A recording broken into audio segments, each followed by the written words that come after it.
As a result of insecurity, at one point in time in this country, in around 2014, my hometown was sacked. The name of the town, Mubi, was changed.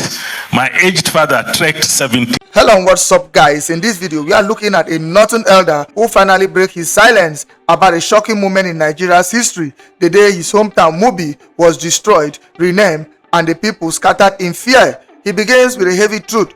During the 2014 insecurity crisis, Mubi was overrun. Not only was the town taken, the attackers even changed the name. His aged father had no choice but to trek 17 kilometers to Cameroon just to stay alive with the rest of the family. He says, "I am a living proof of what insecurity has done to us." Then he reveals something many Nigerians has never heard. He wasn't a Nigerian until February 1961. His people became Nigerians by vote. Before that, they survived German, French, and British colonial control. According to him, history shaped everything, and Nigeria is still dealing with the consequences. To explain why the country feels so divided today, he uses the story of the blind men describing an elephant. Each one touched only a part and gave a different description. He says that is exactly how Nigerians see this country: confused, divided, and never agreeing on what the real problem is. From there, he drops a powerful warning. Nigeria has mistaken elections for democracy. He says the real structure of democracy, accountability, oversight, fairness has collapsed, and he asks the question nobody wants to answer. If the National Assembly supervises the executive, who supervises the National Assembly? He also says the idea of choice in election is now an illusion. According to him, political parties decide everything during nomination. By the time the public votes, they are only choosing symbols. The real decisions were made in private rooms long before election day. He doesn't stop there. He calls the constitution a conspiracy against the people because the section that promises rights like free education and free healthcare cannot be enforced. He says it was designed to make the citizens expect help but never have the power to demand it. Then he exposes how political parties have become personal properties of a few rich individuals. He shares a recent case where a governor simply threw out elected party officials and replaced them with his chosen people, all in one day without consequence. Finally, he lists what he calls the 5 sins of Nigeria's ruling class. First, using tribe and religion as weapons. Second, extreme greed and entitlement. Third, turning politics into a money business. Fourth, weaponizing poverty for control. Fifth, destroying Nigeria's core values. He even mocked an empowerment project where a legislature gave deep freezers to communities that doesn't have electricity. He says everything in politics has become packaging, nothing meaningful. He warns that Nigeria is not a consumption nation, not a productive one. Even lower food prices today, he says, are simply because of import, not because the country produced anything better. And he ends with a big question: why do we always argue about power shifting between north and south, but nobody's preparing the next generation without mentoring young leaders? He says Nigeria will continue repeating the same mistakes. Guys, I will let you watch this video for yourself so you can see exactly what I'm talking about. Also, don't forget to like, share, and subscribe to this channel if you haven't already done so. Take a look, guys, and remember to share your thoughts after watching. As a result of insecurity, at one point in time in this country, in around 2014, my hometown was sacked. The name of the town, Mubi, was changed. My aged father trekked 17 kilometers to go to Cameroon with his family to escape. So I am a living example of somebody that had really suffered this insecurity. And Prof spoke about 1914 and history. But how many of you here know that in history, I was not a Nigerian until February 1961. And that we became Nigerians by choice, by votes, not by coercion. We experienced 3 colonial systems. We were first colonized by Germany, we became a French colony, and later we became a British colony before we became Nigerians. So I've gone through a lot. When I was growing up, there was a story that fascinated me a lot, and most of those that are my age and below must have heard that story several times. We read it in English, we read it in Hausa, we read it even in Fulfulde in very many languages. That there were some blind men who were trying to describe an elephant. I don't know how many of you can remember that story. That the blind men were to describe an elephant. So the one that came and held on the legs said an elephant is like a tree. The other person touched the body and said an elephant is like a wall. Another one touched the ear and said an elephant is like a mat. One of them held on the tail and said an elephant is like a rope. I'm starting from there. Today in Nigeria, we are all like the blind men trying to describe the elephant. If you ask 10 people to describe Nigeria to you, you will have 10 different views of this country. We've never been this divided in the manner we see our country since we came together. But we're talking about democracy. And we have had the longest period of unbroken democratic rule in Nigeria. Unfortunately, we are making one mistake, which young people must understand. You know, if Professor Denta is telling you to rise up and recalibrate your country, you must understand that there is something that is going wrong with this democratic system we are operating. Gradually, we are equating democracy with election. We believe that the fact that there's a periodic ritual of elections that you use in deciding who governs you, that you are a democratic country. I think we're making a mistake. Democracy is far deeper than just the elections. But nobody is emphasizing the other aspects of democracy. There is no citizens' oversight. If the National Assembly has oversight over the executive, who oversights the National Assembly? The members of the National Assembly are configured in such a way that we have 3 from each Senate.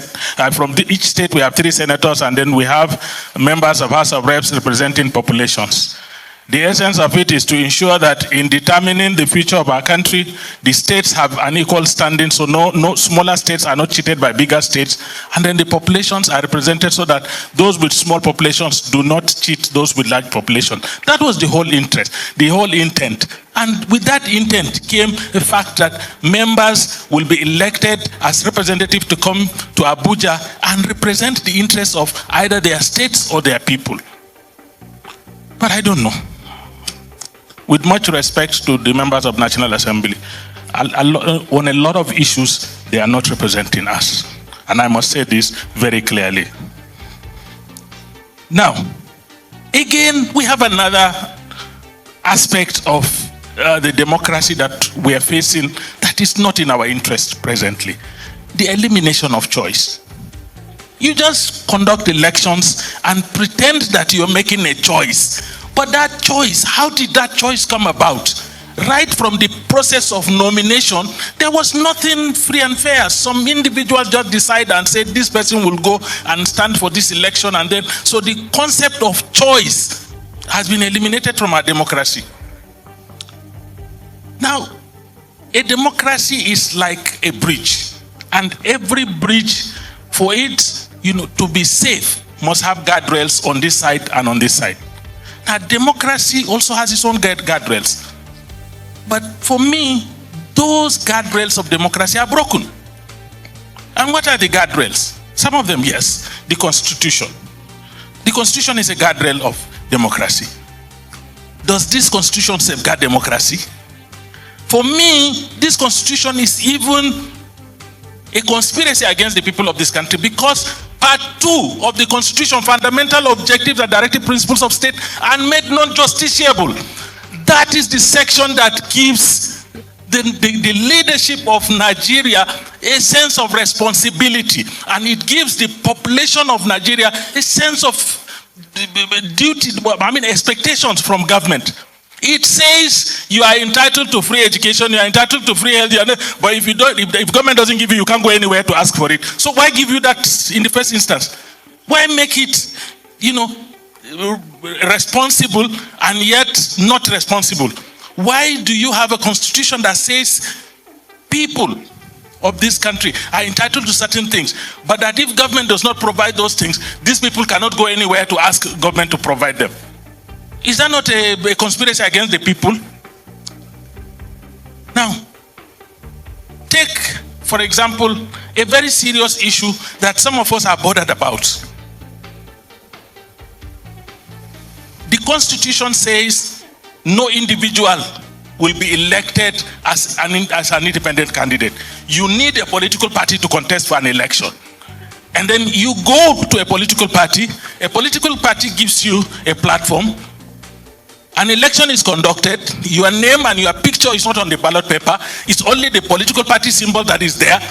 You win, the party wins that election, takes that mandate and hands over to you, and you go and sit down, and one day you wake up and you take that same mandate from that political party and give another political party, and you say all is well with the democracy we are operating in this country. For me, that again is not acceptable. In the Second Republic, I remember I was in Gongola State. My governor, Abubakar Barde, changed party. And in order to recontest after changing party, he had to step down as governor. And his deputy governor, Wilberforce Bafte Juta, became the governor. That was what it was. Because that mandate had belonged to a different political party. He had no right to carry it to another political party.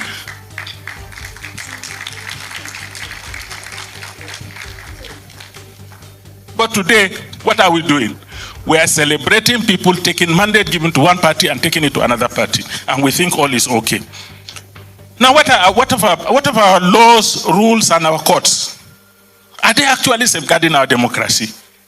Are the rules sufficiently robust enough to protect the individual? Are the courts actually do we have courts of law or court of justice?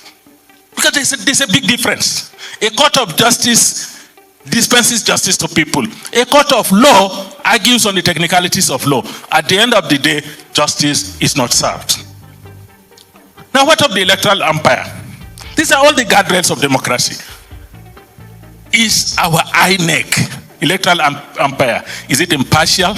Is it credible? Is it prepared to make use of technology? Does it protect voting rights of citizens? If it does not, then again it's another broken guardrail of democracy.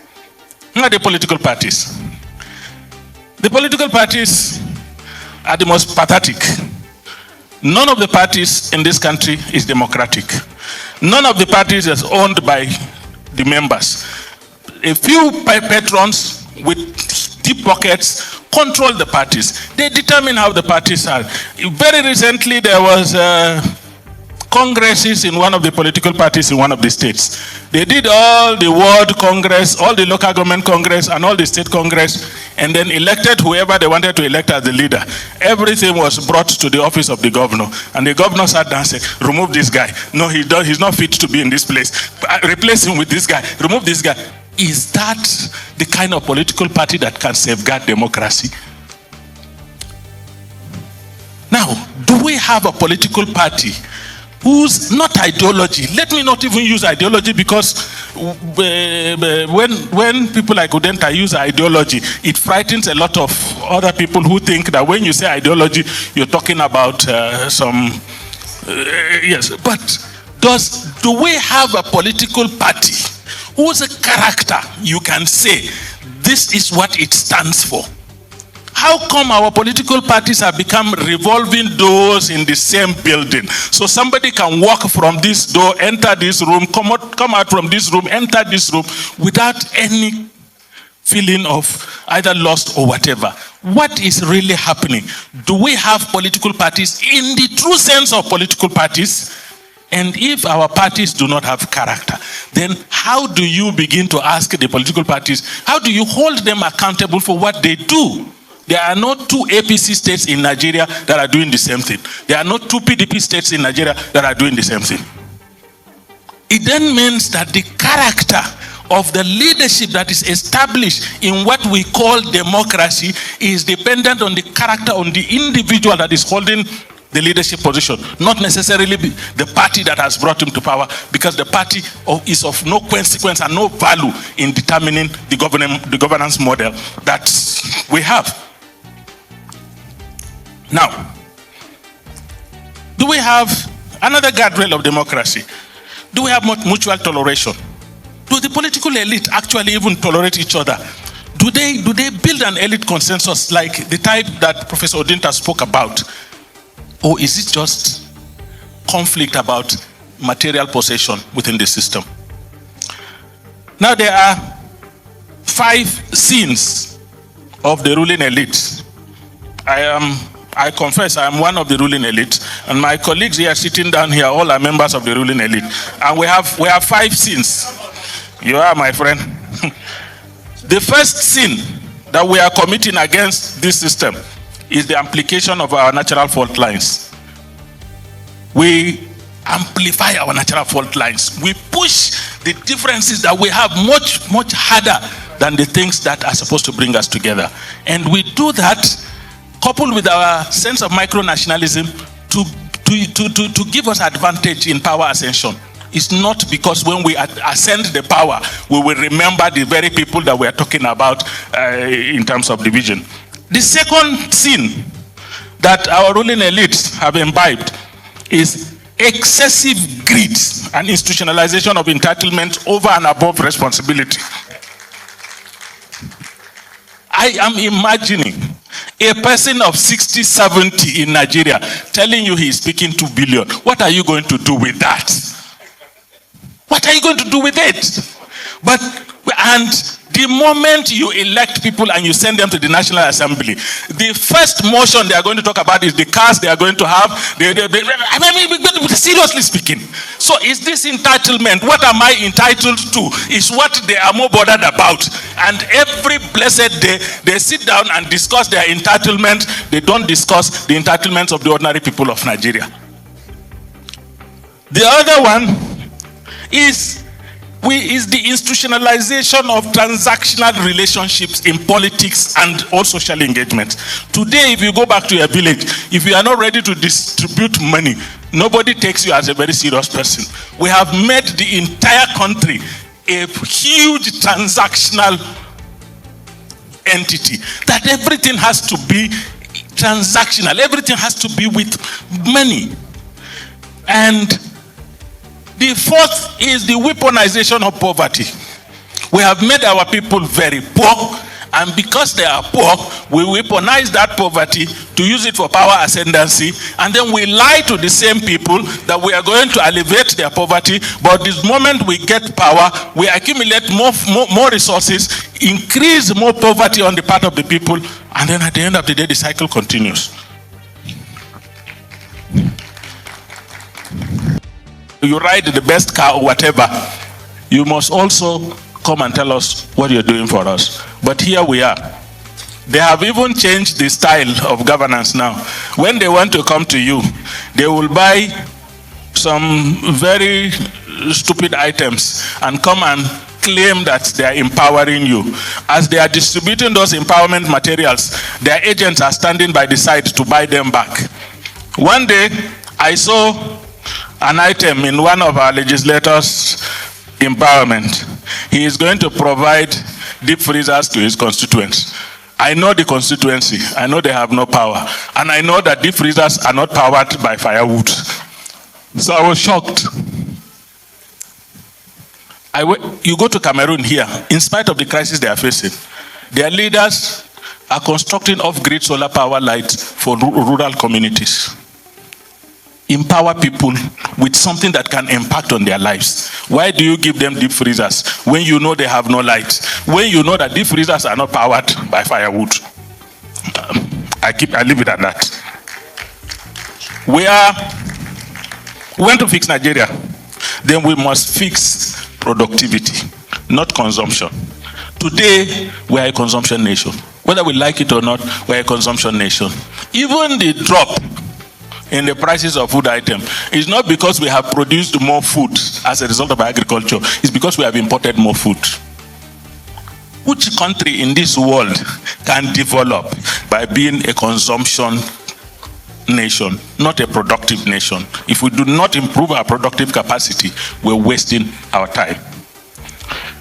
We have to restore our values. When I was young, if they give me sweet outside or biscuits, I always ask myself first, how do I explain to my mother how I got that biscuit or sweet? That was how we were brought up, my little children. In fact, there was a woman in my village who used to sell fruits. What she used to do was to put the fruits on by the roadside and count the number of stones equivalent to the price of these fruits and put them there and go back to her kitchen and work. When you come, you pick the fruits you want to pick, count the stones and drop the money. Nobody takes the money, nobody takes the fruit. That was how we were brought up. That is what you are missing today. It never needed CCTV. It never needed social media. It was in here. Today, it's been removed. People sell their mothers to make money, and they go back to their societies and they get chieftaincy titles, and they go to their universities and they get honorary doctorate degrees, and they go to their, and they are received with pomp and pageantry. People steal and they tell you that yes, he has stolen for us. It's our own share that he took. What kind of country? How can you build a country with that kind of attitude? I want us to begin to talk about equity, fairness, justice, and inclusion. Because at the core of building a strong nation are these important values.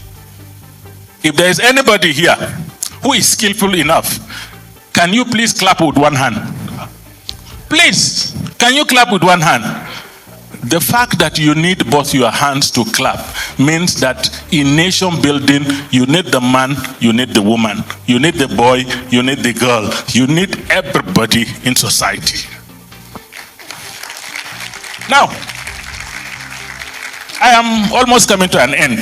Now, we're talking about power shift. Always we talk north and south, north and south. What of generational change of leadership?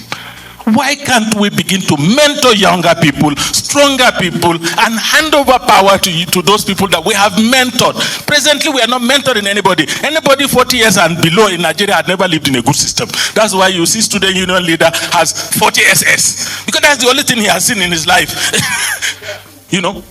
That's why you see, you elect somebody today to become a student union leader. The first thing, I am announcing my chief of staff. I am announcing, because that's the only thing he has seen. Have we really mentored them on the rudiments of leadership, the expectations of leadership, the responsibilities of leadership? Have we mentored our young people? And if we don't mentor them, and shift the power to them, the power will be shifted forcefully onto them without any adequate preparation, and we end up with what we have today, even tomorrow and the day after tomorrow. I feel very uncomfortable. Let me tell you, this ruling class uniform makes me very uncomfortable. But I wore it for a reason. You see this agbada I'm wearing? There is no one stitch by any tailor anywhere. Everything here is handmade. My grandmother goes to the bush, picks locust beans, comes home, ferments it, makes that condiment called Adawa, and we cook with it. You call her illiterate. The professor of food science goes out to go and buy his own Maggi. We need to put knowledge and skills together.